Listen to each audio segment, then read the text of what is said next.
Maşallah. Kezban hocam. Buyur. Ayhan hocam. Jin şehriye birîn kilam gotin mamkavetin berhevdû li bajarê Amêdê jin ji bo jiyandina kevneşopiya ku salên borî bi hev re dihate meşandin hatin gelhev ji hevîrê şehriye ya xwezayê amade kirin.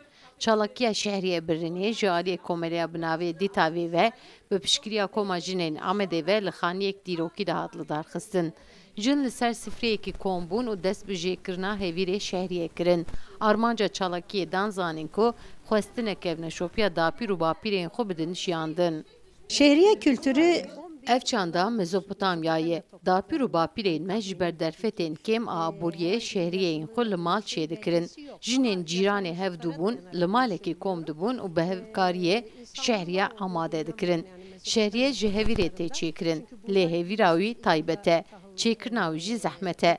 Lewra mirov di nava ser tiliyên xwe de ba dide û dike şehriyeyê nav savarê.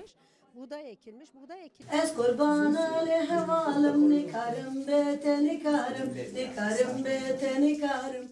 Çalakiya bi navê şehriye birîn di demsala payîzê de pêk tê. Lewra Amerîkariya zivistanê tê tekirin. Di çalakiyê de jin serê xwe bi kitanan girtin ji bo ku porê wan nekevin nav hevîrê.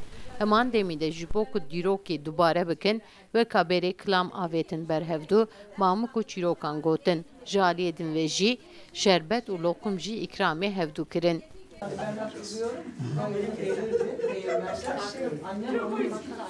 Şehriyeyên ku bi destê jinan tê birîn li odayekê de di nava sahenekê de tê zuhakirin dûvre jî li ser agrê êzingê tê qewrandin. Paşê jî di nava savarê de tê bikaranîn. Sevda Kaplan, Kurdistan TV, Amed.